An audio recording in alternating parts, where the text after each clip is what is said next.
I remember the first time I saw the old abandoned house on the edge of town. It was a brisk autumn evening, and I was out for a walk, trying to clear my head after a long day at work. The house was nestled behind a grove of ancient oaks, their gnarled branches reaching out like skeletal fingers against the twilight sky. Curiosity got the best of me, and I found myself drawn to the place. The path leading up to the house was overgrown with weeds and littered with fallen leaves. As I approached, I could see the house was in a state of disrepair. The paint was peeling, the windows were broken, and the front door hung crookedly on its hinges. I pushed the door open and stepped inside. The floorboards creaked under my weight, and a musty smell filled the air. The house was dark, the only light coming from the setting sun streaming through the broken windows. Dust motes danced in the beams of light, giving the place an eerie, abandoned feel. I wandered through the rooms, each one telling a story of a time long past. There were faded photographs on the walls, old furniture covered in dust, and cobwebs hanging from the ceiling. It was as if the house had been frozen in time, a forgotten relic of a bygone era. As I explored further, I came across a staircase leading to the second floor. I hesitated for a moment, then started to climb. The steps groaned under my feet, and I had to be careful not to lose my balance. When I reached the top, I found myself in a long hallway with several doors on either side. I opened the first door on my left and peered inside. The room was small and bare, with nothing but an old bed frame and a cracked mirror on the wall. I moved on to the next room, which was much the same. It wasn't until I reached the last door at the end of the hall that I found something different. The room was larger than the others, with a grand arched window that overlooked the front yard. There was an old writing desk in the corner, covered in dust and cobwebs. I walked over to it and saw a stack of yellowed papers tied together with a piece of frayed ribbon. I picked up the papers and began to read. They were letters, written by a woman named Margaret to her husband John. The letters spoke of their life together, their hopes and dreams, and the love they shared. But as I read on, the letters took a darker turn. Margaret wrote of strange happenings in the house, of feeling watched, and of a presence that seemed to haunt her every step. I shivered as I read the last letter.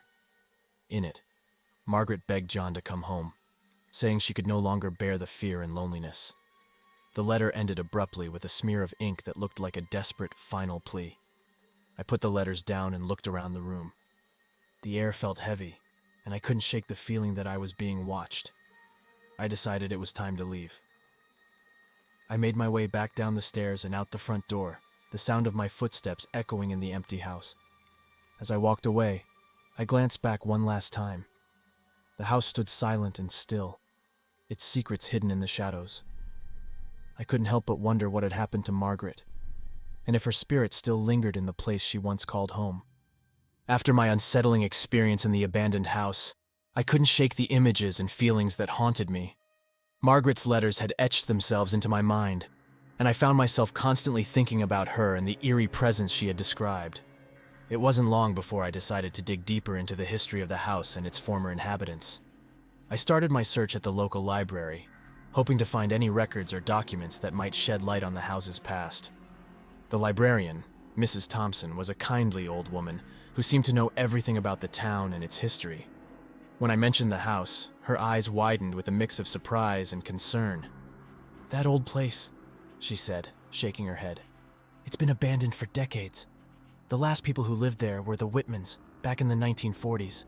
Strange things happened there, and folks around here believe it's cursed." Intrigued, I asked if she had any records or newspaper articles about the Whitman family. Mrs. Thompson led me to the archives section and helped me sift through old newspapers and town records. It didn't take long before I found several articles detailing the Whitmans' time in the house. John Whitman was a well-respected businessman, and Margaret was known for her charitable work in the community. They seemed like the perfect couple, but the articles hinted at troubles that began shortly after they moved into the house. Neighbors reported hearing strange noises coming from the house at night, and some claimed to have seen shadowy figures lurking in the windows. As I continued to read, I discovered that John had died under mysterious circumstances. According to the reports, he had fallen down the stairs and broken his neck. The official cause of death was ruled an accident, but rumors spread that something sinister had pushed him. Margaret was left alone in the house after John's death, and her letters to him hinted at her increasing fear and isolation.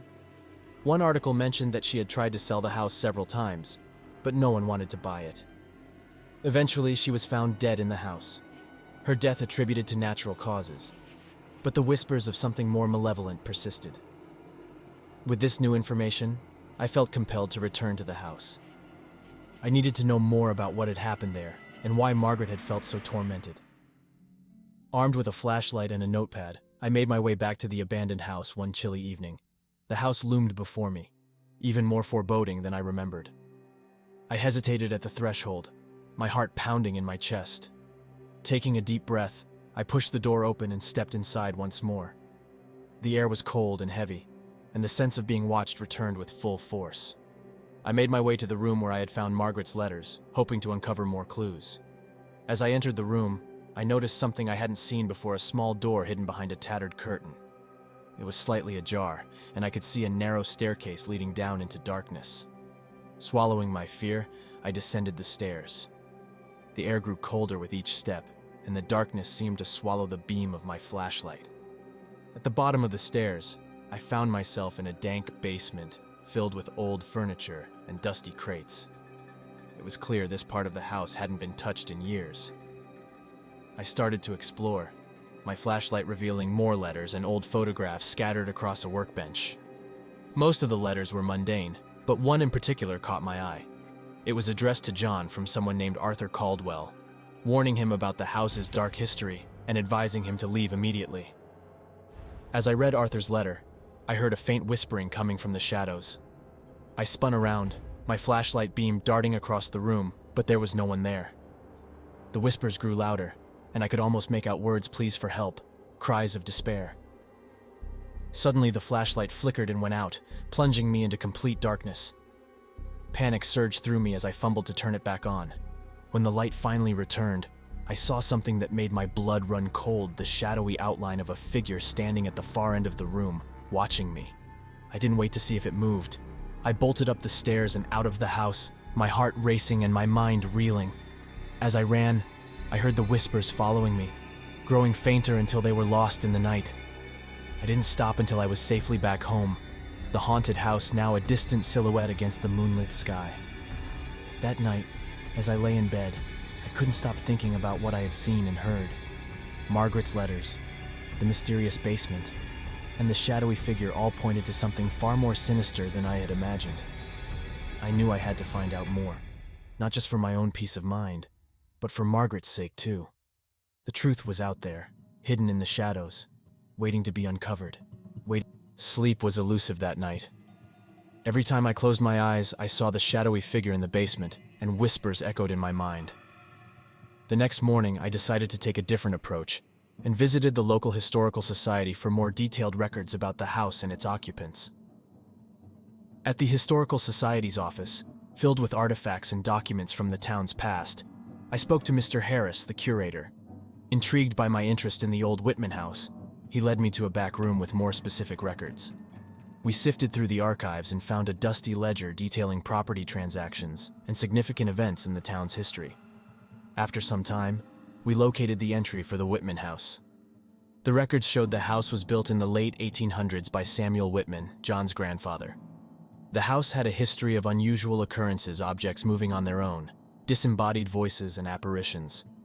The most chilling entry mentioned a SG-seance in the early 1900s, where a medium claimed to contact Samuel Whitman's restless spirit.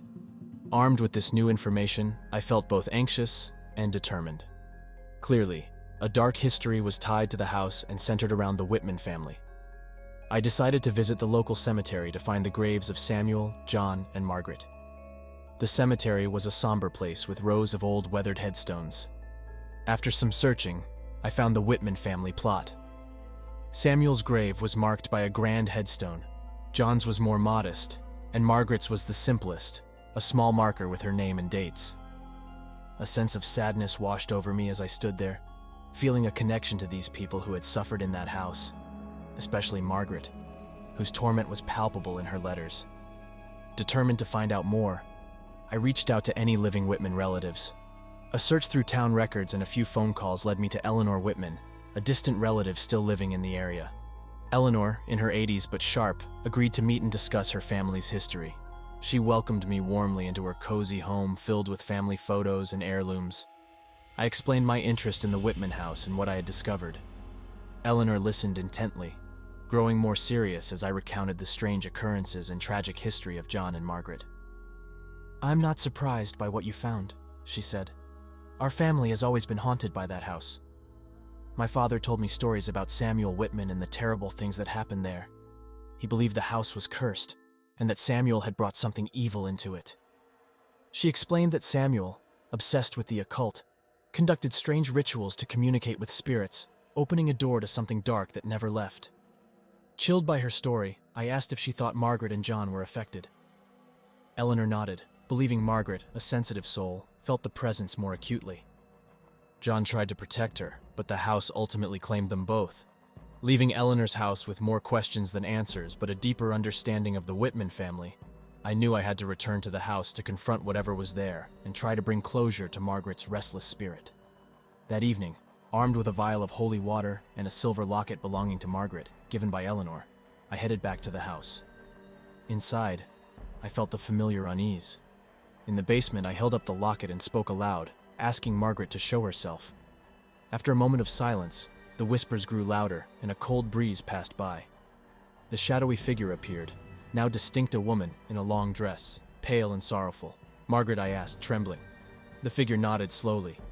I held up the locket, and as she reached out, a surge of emotion, sadness, fear, longing overwhelmed me. Tears filled my eyes as I realized her suffering. "I'm so sorry," I whispered. "I promise I help you." Margaret's figure began to fade, and peace washed over me. The whispers stopped, and the air grew warmer. Margaret's spirit had found peace. As I left the house for the last time, a weight lifted from my shoulders.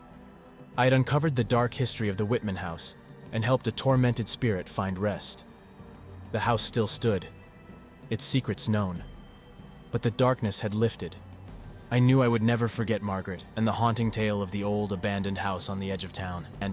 The weeks following my final visit to the Whitman house were filled with reflection and recovery. The experience had profoundly affected me, and sharing the story with friends and colleagues brought me solace. Surprisingly, many were intrigued, prompting me to consider documenting my experiences formally. One evening, while reviewing my notes and photographs, I received an unexpected call from Rachel Adams, a local journalist.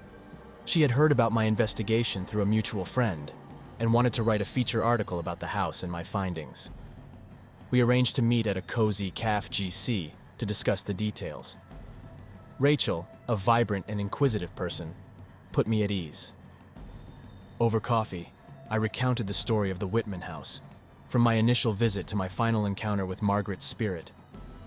Rachel listened intently, fascinated by the historical aspects and my personal connection to Margaret. She mentioned having access to old police records that might shed further light on the house's mysterious past and offered to share them with me. I eagerly accepted. A few days later, we met at the local police station. Officer Daniels, a seasoned cop with a deep respect for local history, helped us review the old case files. We uncovered disturbing incidents reported by the Whitmans, including unexplained noises, sightings of shadowy figures, and physical attacks, corroborating my research and encounters. Another file contained interviews with neighbors, painting a picture of a community troubled by the events at the Whitman house. Some accounts were chilling, describing ghostly apparitions and strange lights at night. One neighbor even claimed to have seen John Whitman's shadowy figure long after his death. We also found documents related to the SGC ants mentioned in the Historical Society records. The medium, Clara Rutherford, detailed her experience, claiming to have contacted Samuel Whitman, who warned of a dark force in the house, brought about by his own experiments. These revelations confirmed that the house was not just a place of tragic history, but a focal point of supernatural activity. Rachel and I agreed that this story needed to be told. Over the next few weeks, we compiled our findings into a comprehensive article, interviewing local historians, paranormal experts, and remaining Whitman family members. The article was published and quickly gained attention, prompting others to share their own experiences related to the house. One intriguing message came from Henry Caldwell, a descendant of Arthur Caldwell, who had warned John Whitman about the house's dark history. Henry shared old family journals detailing Samuel Whitman's experiments with the occult and his gradual descent into madness. These journals described a failed ritual to close the gateway Samuel had opened, leaving the house cursed. With this new information, I felt a sense of closure. I had unraveled the dark history of the Whitman House, piecing together the tragic fates of its inhabitants and the supernatural forces that plagued them. Though the house remained a haunting presence, its secrets were now known. Reflecting on my journey, I realized I had grown as a person.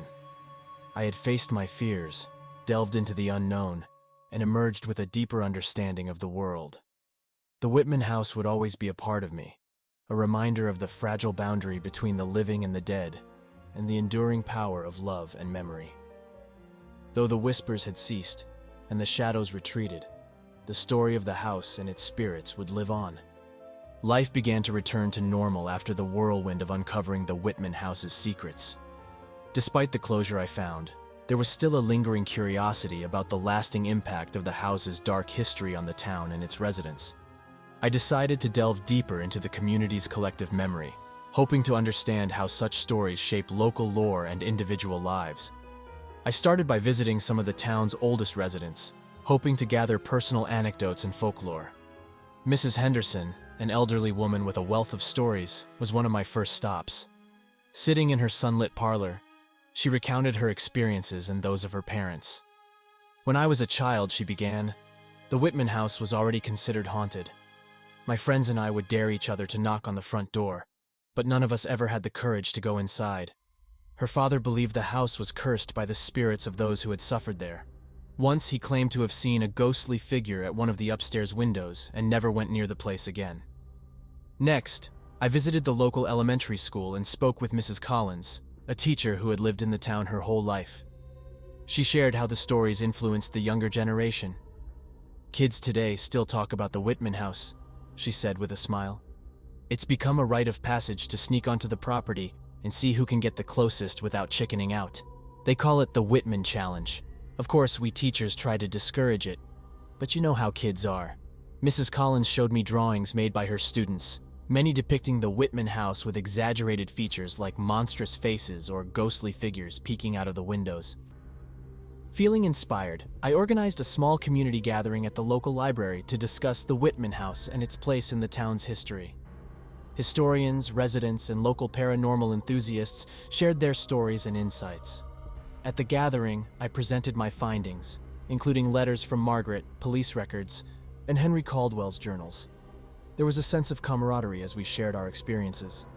One memorable moment was when Lisa, a distant Whitman relative, spoke emotionally about discovering her connection to the family through my articles.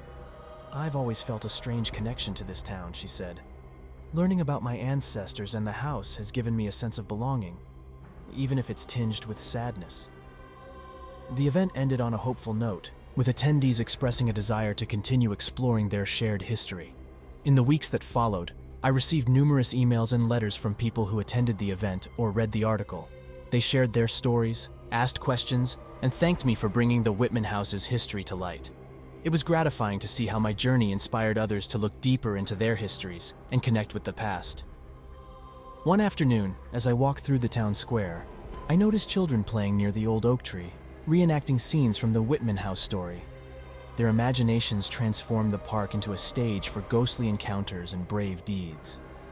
It reminded me that stories, even those filled with darkness, have the power to unite and inspire. Reflecting on my journey, I realized the Whitman House had given me more than just a thrilling adventure. It connected me to my community, deepened my appreciation for history, and taught me the importance of facing fears to uncover the truth. The house, once a source of mystery and dread, had become a symbol of resilience and curiosity. The story of the Whitman House was not just about ghosts and hauntings, but about the enduring human spirit and the connections that bind us all. Months passed, and the story of the Whitman House continued to resonate within the community. The local historical society added a dedicated section about the house and its history, thanks to the information I had uncovered and the contributions from residents. The story became a symbol of the town's rich and complex heritage, and I felt a sense of fulfillment knowing that my efforts had helped preserve this piece of history. One sunny afternoon, I received an invitation from Eleanor Whitman, the elderly relative who had initially shared her family's dark history with me. She wanted to visit the Whitman House one last time and had asked if I would accompany her. I agreed without hesitation, feeling that this final visit might offer both of us some closure. We met at the house on a crisp autumn day, much like the one when I first discovered it. Eleanor, despite her age, moved with a determined grace. As we approached the house, she took my arm for support, and we walked through the overgrown path together. The house seemed quieter than before, almost peaceful in its abandonment. The broken windows and peeling paint were still there, but the oppressive feeling that had once permeated the place had lifted. Eleanor and I stepped inside, and the familiar musty smell greeted us. "This house has held on to its secrets for too long," Eleanor said softly, her eyes scanning the dusty interior. "But thanks to you, those secrets have been revealed, and perhaps now, the spirits can rest." We made our way to the room where I had found Margaret's letters. Eleanor took out a small, ornate box from her bag and placed it on the old writing desk. She opened it to reveal a collection of family heirlooms, photographs, letters, and small trinkets that had once belonged to the Whitmans. "I thought it would be fitting to leave these here," Eleanor said, her voice trembling with emotion.